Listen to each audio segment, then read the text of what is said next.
Бәріміз келіп па? Талабымыз басайық. Сәлемдесу.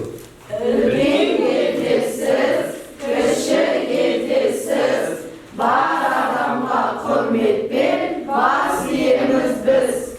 Жақсы болды. Рахмет. Болғай. Сабақта кім жоқ? Кезекші кім?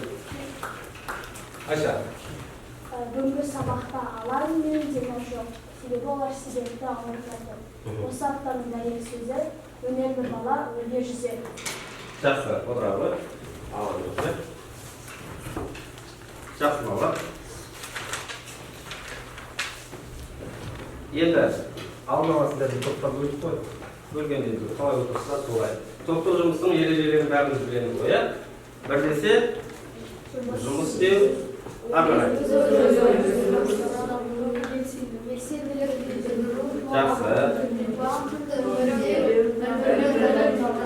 Жақсы, тыңдау. Сонымен қатар тәртіп болу керек. Жақсы ма? Әрқайсымыз тәртіпке бағынған ел құрылмайды дейді. Мынау Қасым Қайсеновтың жақсы бір сөзі бар. Тәртіпті болу адамгершіліктің, әділеттіліктің, парасаттылықтың белгісі дейді. Әрқашанда адамгершілікке жүгініп, тату тәтті өмір кешіп, өткен ата-баба дәстүрін ұмытпауымыз керек. Қасым Қайсенов. Мен бұл сөзді алған себебім, қай жерде тәртіп болса, сол жерде ұйым да болады, береке, бірлік болады. Жақсы, үйге қандай тапсырма берілді? Жақсы, сонымен қатар тағы жаутындағы баланы оқуға бермейміз бе? Жақсы бала. Өздеріңізді еркін сезініңіздер. Ешқандай нетудің қажеті жоқ. Кәдімгі сабақ қой. Жақсы, алдарыңызда жұлдыздар, яғни даталар берілген, сөздер берілген. Енді осы сөздер қандай мағына береді екен? Көрініп тұр ғой сіздерге? 1941-45 жыл. Қандай жылда болды? Айтамыз.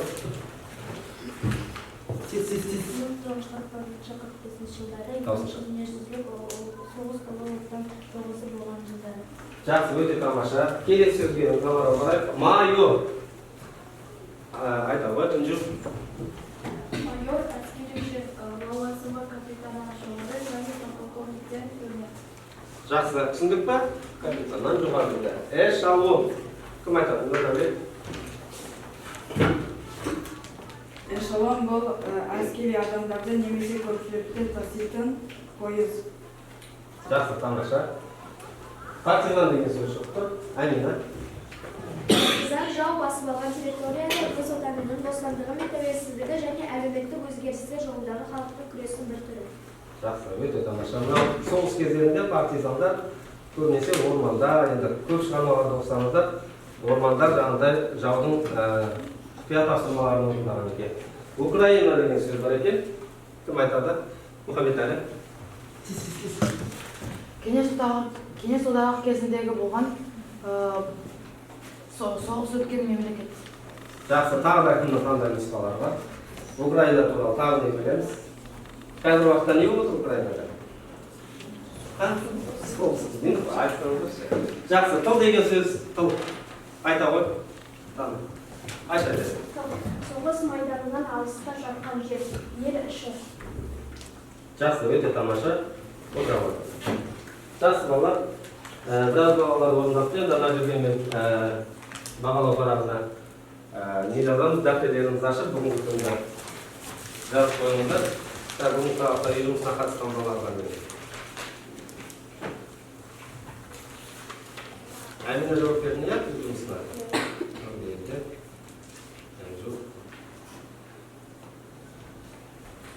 Жас болса? Жаутындағы бала повесі, тақырыбымен идеясы.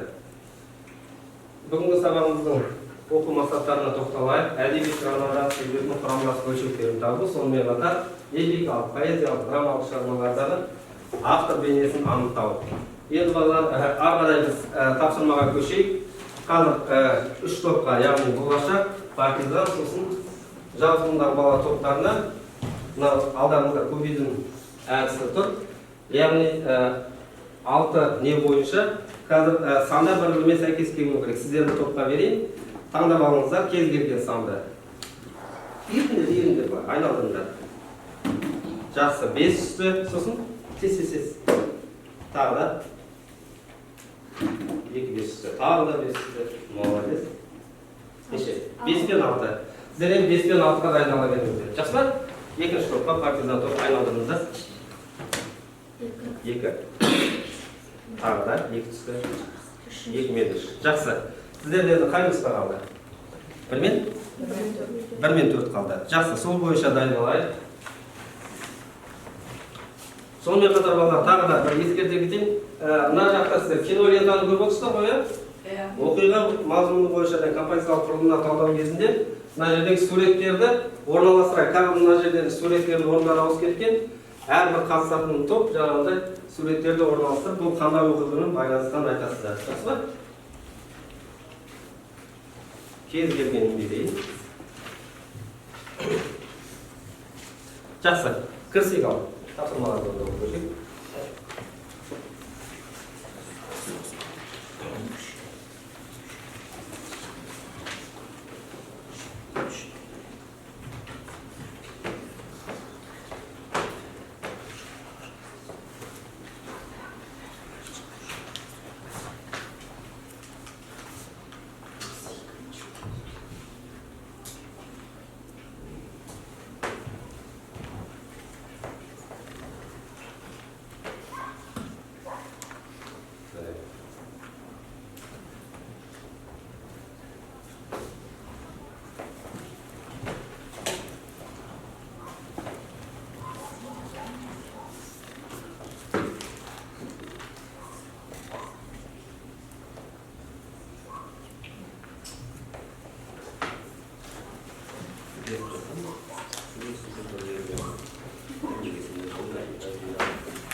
Болыпты балалар, сіздер екі ғана оқиғаны жазасыздар, ал басынан аяғына дейін орындап қойып жүрмеңіздер. Жақсы ма?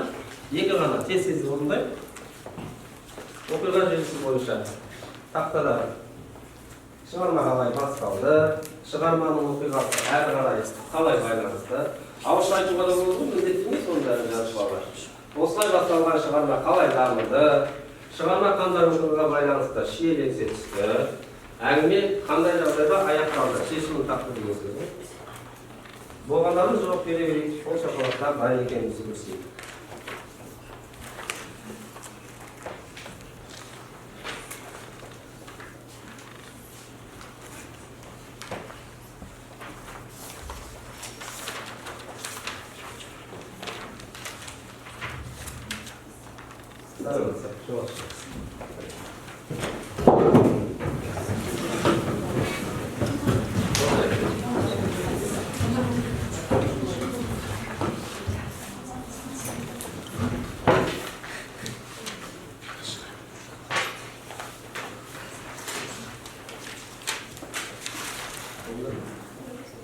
Жақсы. Үшінші топты, екінші топ.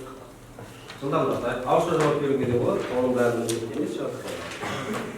Өз ойларыңызды айтыңыздар. Оқиға желісі, суреттерді реттеуді су. Келе жауап қойылмасын, сендерге су емес па? Әрине, сөзіңіз ба? Ал, қойшыңыз.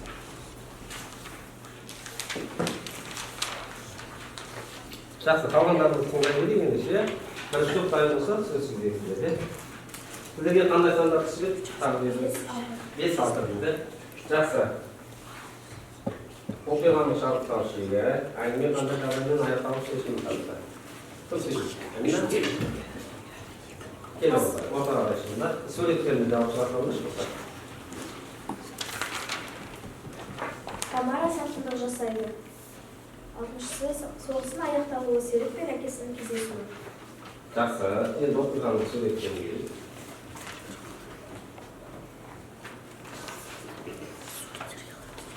Жақсы, өте жақсы. Отырыңыздар. Тағы да партизандар дайынсыңдар ма? Қол шақты оқы.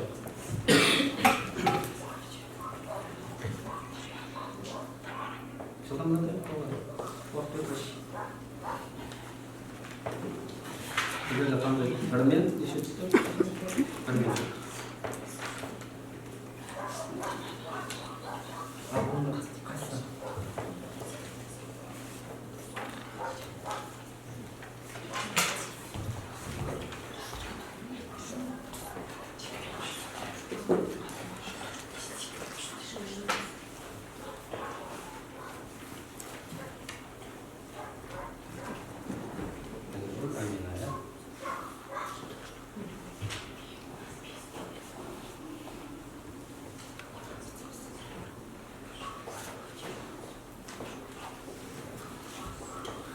Сіздер қосатындарыңыз бар ма? Тағы Ақбота. Нұргелді, не қосасың?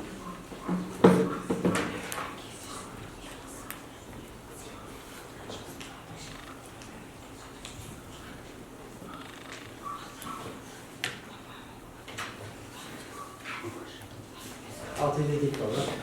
Онда екі оқиғаны ғана айтса olur. Өңітті. Екі ғана оқиға. Партизандар. Қайсында ма? Жақсы.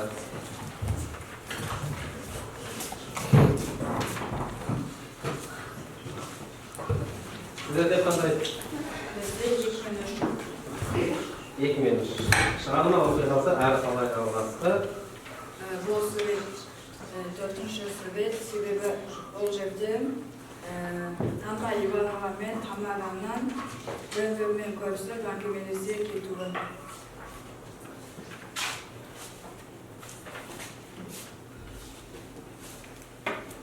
Жақсы. Бұл суретте Серіктің әкесіне хабар шалуы, яғни соғыс басталуын айтады. Жақсы. Отыра ғой. Бұл қай оқиға? Жақсы. Өте тамаша. Жақсы, тағы да қандай оқиға болады? Тездетейік, партизандар. Болашақ жолдар. Сіздер қайша? Мұхаммед әлі. Айын. Жылдамдатайық.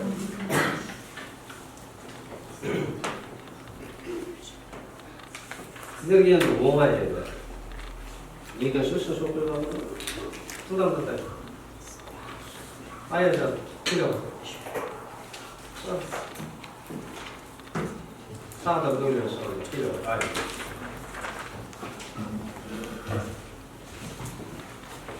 Сіз. Сөйлеміз бала. Қандай оқиға?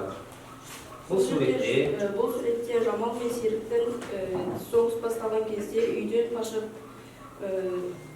ауылдан шығып бара жатқан жері. Так, қараңыздар, үйден шығып бара жатыр ма? Керісінше, мынау не? Жаңа өздеріңіз айттыңыздар. Эшелон.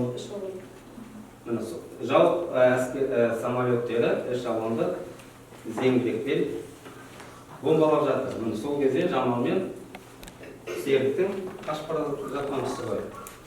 Дұрыс па? Неге үндемей айтпай отырсыздар? Жақсы. Ары қарай. Аяжан сөйлей ғой.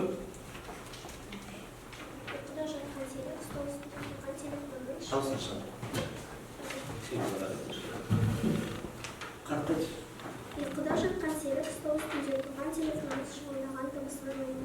Жақсы. Мына суретте кім деп ойлайсыңдар балалар? Бәріміз қарайықшы, айтпай жатыр.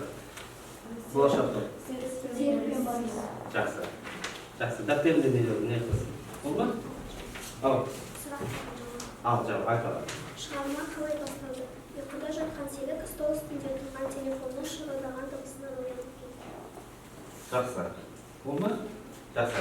Сіздер балалар анау тапсырма берілген кезде бір-бірлеріңізбен ақылдасып, тез-тез ауызша жауап беруге не түсіндіңізші? Жақсы, енді бір тексеріп алайық. Дұрыс жауабын қараңыздар.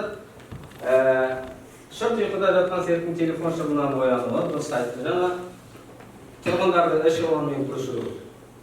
Жаңа екінші суретті айттыңыздар. Фашистердің эшелонды бомбалауы, жаңа Серіктің анасының қайтыс болуы, Анна Ивановнамен танысуы, олардың басынан өткен қиындықтары, немістердің селоларды басып алуы, жаңа суретте дұрыс айттыңыздар. Тамараның сатқындығы, ары қарай Анна Ивановнаның балаларымен бірге ауылдан кетуі.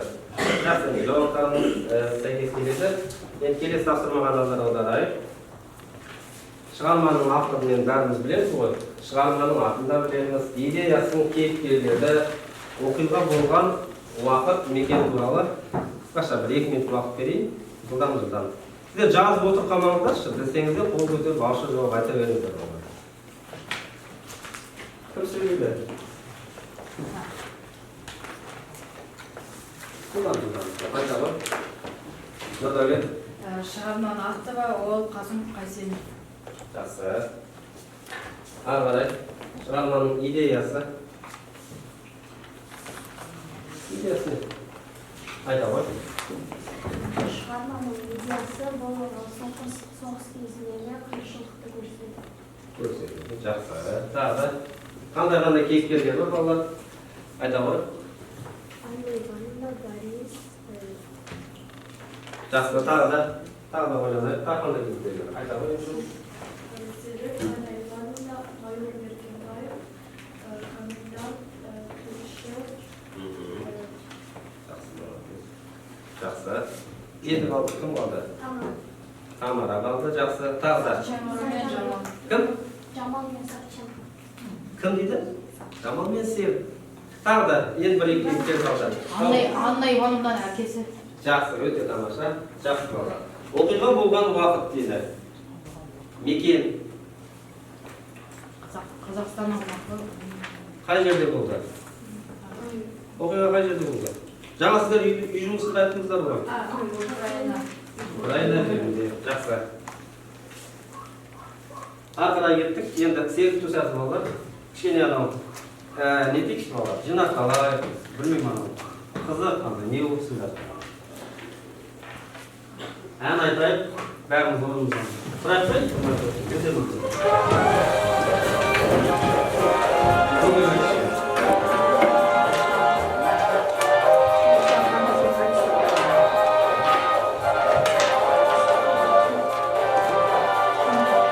Бәріміз айтайық.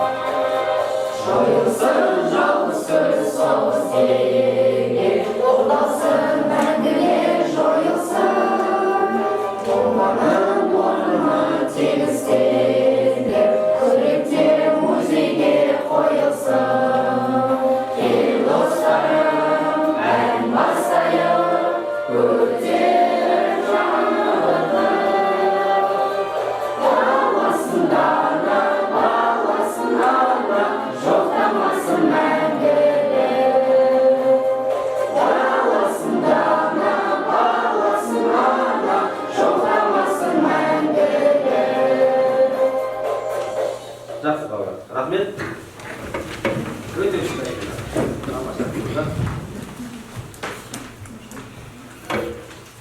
Енді соңғы төрісті болмасын ешқашанда. Жаңа видеоларда көрдіңіздер ғой, қандай қиын жағдай, құдай басқармасын. Ары қарай кеттік. Енді үшінші тапсырманы орындаймыз балалар. Бұл жерде тұжырымдамалық кесте сызбасы, яғни сіздер кейіпкерлердің іс-әрекеттерін теріп жазуларыңыз керек. Кітаптарыңызды ашыңыздар. Яғни автор берген портрет мінездемені салыстырамыз. Бұлай символик кейіпкерлердің іс-әрекеті автор берген портрет мінездемені. Кейіпкерлерді бөліп тастаймыз ғой, бәрі сіздер жүрді. Көп нететін сияқтысыздар. Борис пен Серікті Қай топта? Болашаққа берейін. Анна Ивановнаны сіздер алыңыздар, партизандар. Жамалды сіздер алыңыздар. Солай жылдамырақ болатын сияқты. Келіс па? Так, бірінші тапсырма.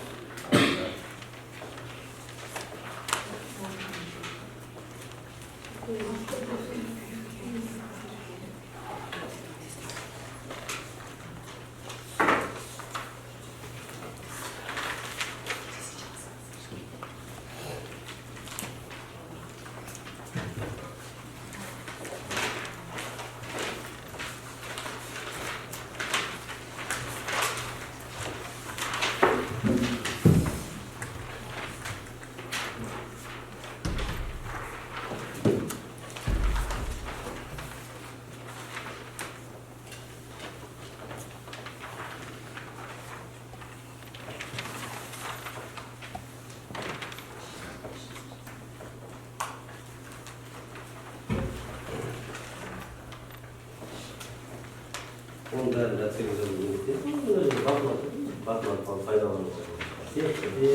Hem de yerken arkadaşlarım bir takdir ediyoruz. O sonra nasıl yapıyoruz?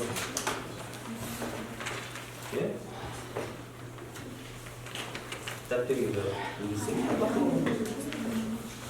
Berjalan sedikit berjalan.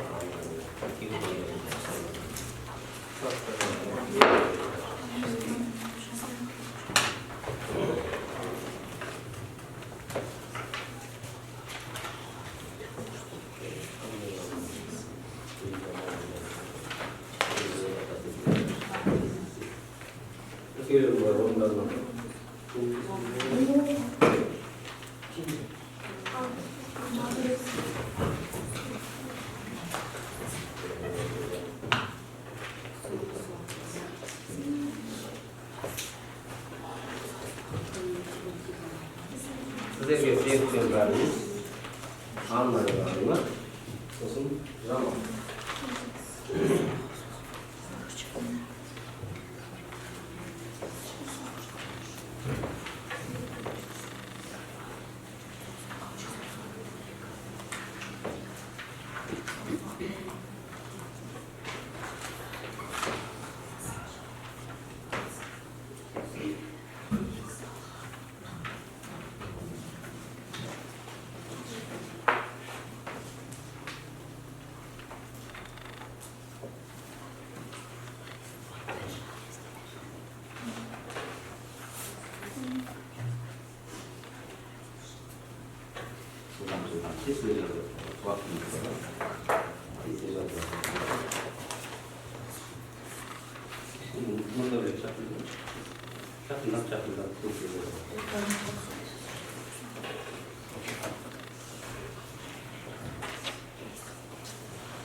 Жақсы. Бірінші топ дайын бізде, өте тамаша. Жақсылап ойланып отырсыңдар. Жақсы, екінші топ. Сіздер ше? Жақсы, енді қайтып қылыш екен сурет қоша салсақ көрейік жақсы келіңіздер келіңдер кім қатысады шықпағандар шықсаңдаршы нұрбек шығару ақбота гүлнұр қатыспаған бар иә бәріміз қатысады сабаққа сіздерге берілген қай мектеп кішкене ортаға тұра тұршы айтады Жамалдың іс-әрекеті. Жамал Серіктің анасы жомартсың әйелі. Баласын жауызынан қорғайтын деп өзі оқытып жақсы тағы да не қозғасыздар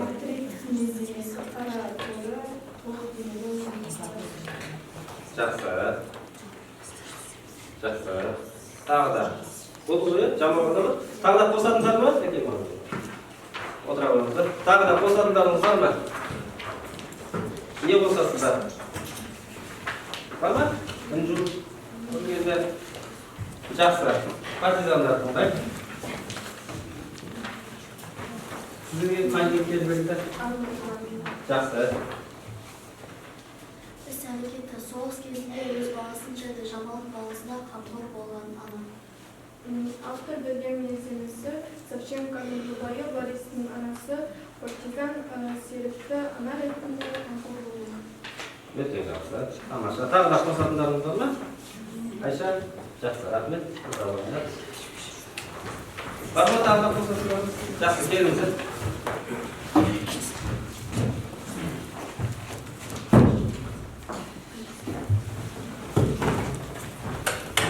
сіздерге берілген кейіпкер Серік пен Борис. жақсы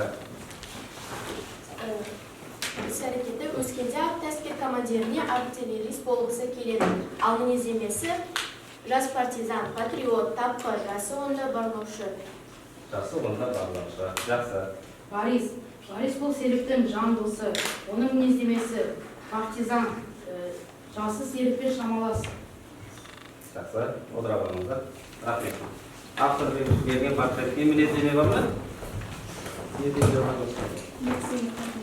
жақсысыңдар ғой иә жақсы өте жақсы балалар шу тапсырманы ойланып аяқтады ары қарай енді дұрыс жауаптарына қарайық серік жаңа сіздер айтыңыздар иә артиллерист болғысы келеді жас партизан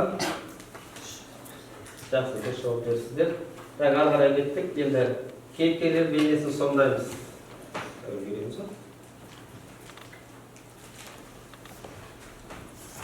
үш топқа осылай бөле салайын иә тағы да бірінші топ жомарт пен жамалдың күдігі мен қорқынышы екінші топ сіздер серіктің тапқырлығы мен қырағылығын автор қалай көрсетеді үшінші топ шығармада ана Ивановнаның аналық қамқорлығы қалай көрінеді шығармадағы ана бейнесі сонда ауызша жауап беруге де болады жақсы түсінікті ғой иә жақсы көрсетейік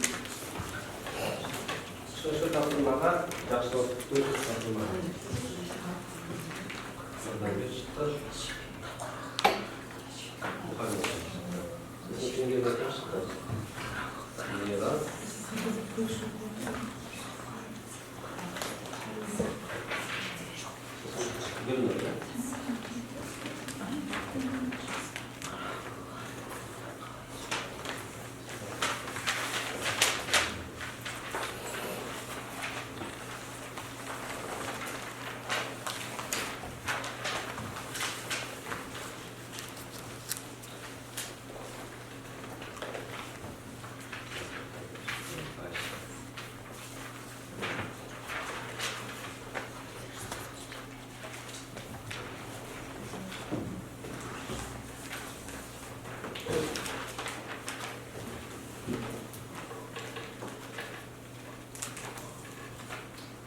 Oldu mu?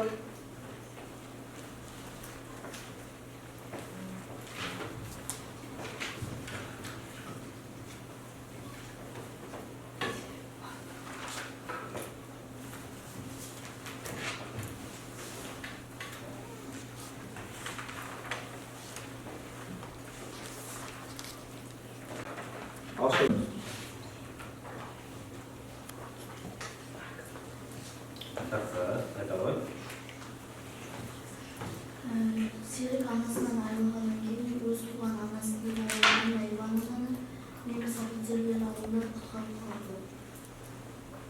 Жақсы. Қалғандарыңыз қосатындарыңыз бар ма? Әлішер, Нұрдәулет, не қосамыз? Сіздерде бар ма, жоқ?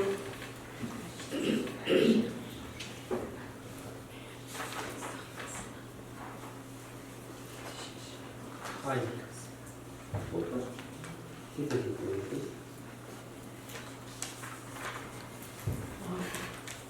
Жақсы. Ол ғой. Шығармада Анна Ивановна серікті басқа біреудің баласы деп бөліп қоймай, өзінің баласын санап, бар күшінен аналық қамқорлығын көрсеткісі келген. Жақсы. Енді бұда шығатын қорытындыны отыра ғой. Яғни ана деген ол мысалға серік қазақтың баласы ғой енді. Ана баланы талғамай жаңағыдай. Басқа ұлт болса да өзінің бауырына тартып, барлық қиындықтарға өзімен бірге мойымай, ақыр соңында үлкен жетістікке жеткенін көріп отырмыз. Енді қараңыздар, жаңа Жомарт пен Жамалдың күдігі мен қорқынышы туралы өзімізді тексеріп көрейік. Ерлі зайыпты Жомарт пен Жамалдың күдігі шындыққа айналады. Өйткені олар жаңағы сұрапыл соғыс басталған кезде екеуі қош айтысып, жолдары екіге айырылады екен. Сонымен қатар бір-біріне адал, қамқор жандар. Негізі осылай жауап берулеріңіз керек болған. Серіктің тапқырлығы мен қырағылығы автор қалай көрсетеді? Туған анасынан айырылған, өте жақсы айтыңыздар. Ана орнына ана болған жаңа дұрыс айттыңыз. Анна Ивановна неміс офицерлерінің алдында бір ауыз сөзімен құтқарып қалды. Ол жаңағы оқиғаның қай тұсында есіме түсірейікші жаңағы. Комендант сұраған кезде, жаңағы сенің анаң ба деген тұсты кім айтып бере алады? Серікке өзінің баласымен бірге біреудің баласы деп жаңағы бөліп жармай, мейірімін көрсетіп, қамқор болады. Енді жақсы балалар, енді мына бағалап қарауын берейін. Қазір тағы бір тапсырма бар негізінде. Үлгереміз ба, үлгермейміз ба, сонымен білмей тұрмын.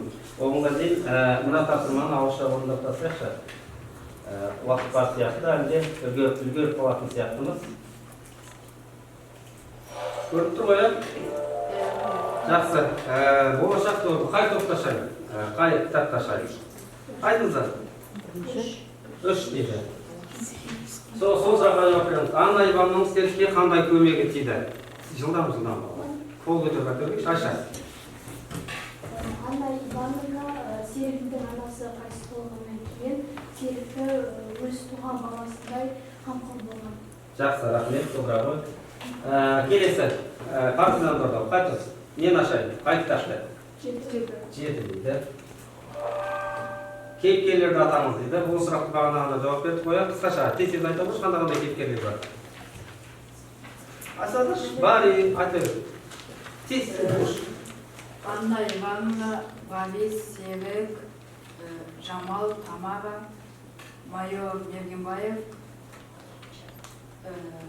Тағы да, айтыңдар. Айта бер. Жақсы, тамаша, отыра ғой. Так, келесі, сіздер қайтып? Кез келген айта беріңдер. 11 дейді. Серіктің әкесі үйден шығар кезде Серік пен Жамалға не деді? Үйден шығар кезде айта ғой.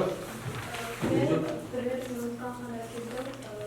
Қазір майданға аттану керексіңді. Эшелонмен ауылға бара береміз. Жақсы, өте жақсы. Отыра ғой. Ары қарай. Бірінші қой. Болашақ тобы. Бір. Қазақ баласы Серіктің тағдыры қандай күйге ұшырады? Кім жауап береді? Айта ғой. Қазір қосасын. Серіктің анасы қайтыс болды, ал оның әкесі майор соғысқа аттанған болатын. Жақсы. Тағы да мерасы не қосам дедім жақ, қол көтеріп ғой.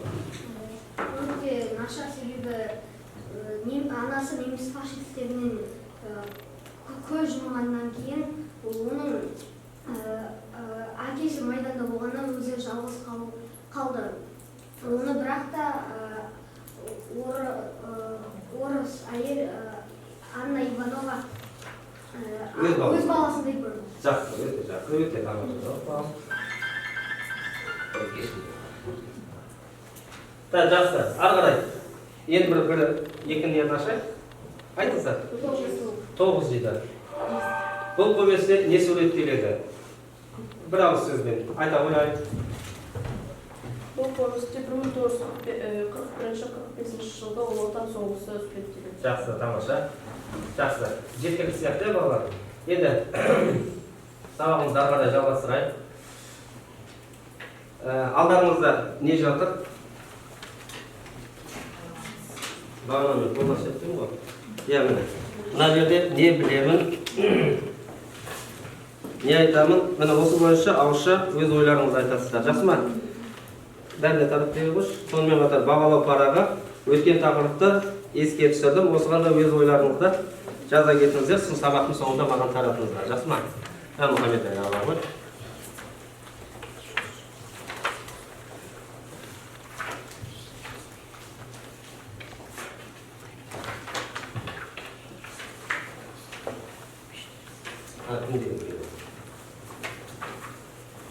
Бағалау парағы бәріне жетті ме олар?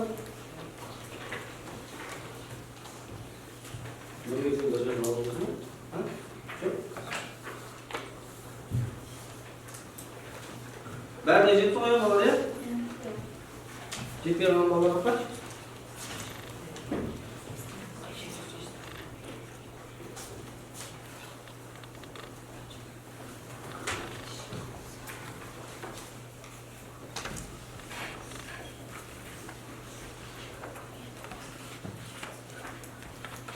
Ал, не ұқтым, не естідім, не айттым? Сөйлейік ал, жылдам. Не ұқтыңыздар? Не естідім, не айттым, не көрдім? Тым көрген жоқпын. Айтыңыздар балалар, кішкене ширап. Сыл болсындар ма, білмеймін, сіздер тани алмай отырмын. Ал, айта ғой, тез. Мен өзім естідім, өткен тақырыпта қайталадық және ол туралы бірнеше тапсырма орындадық. Жақсы. Мен ұмытып қалған тапсырмаларды, яғни жалпымдағы бала повесіндегі кейбір үзінділерді ұмытып қалдым және соны қайтадан оқып алған болатын. Жақсы, өте тамаша. Тағы да кімнен болса да не көрдіңіздер, не естідіңіздер, не айтқыларыңыз келеді маған? Жақсы балалар, ендеше енді үй жұмысын жазып алыңыздар. Үйде балалар Қасым Қайсеновтің «Жау тылындағы бала» кітабына жарнама жазып келесіздер. Жақсы ма? Өйткені бүгін ойлайында енді тапсырмалар өте көп болғаннан кейін кез келген жағдайда мына бағалау парағын үлгеріп жазуға тырысыңыздар. Үй жұмысында жазып алыңыздар. Сонымен қатар үйде тағы да «Жау тылындағы баланы» оқыңыздар. Аяғына дейін шама келіп жатқандай не бар ғой? Онлайн кітап. Не болмаса кітапханадан Қасым Қайсеновтің осы повесін алып алыңыздар. Өйткені сіздерде кітапта шығарма аяқталмайды. Ауылдан кеткен жерге дейін ғана айттыңыздар ғой сіздер. Ары қарай бұл серік орманда, партизандарға осыларды, жаудың қоймаларын өртейді. Енді қызықты оқиғалар өте көп балалар. Сондықтан сіздерге кеңес беремін. Алып аяғына дейін оқуға тырысыңыздар. Жақсы ма? Енді бүгінгі сабақта балалар, Нұрдәулет, енді менің өзімше мына жердегі ұпайларым ғой, көресіздер көңілді. Жақсы балалар, сабақ аяқталды. Көп рахмет сіздерге.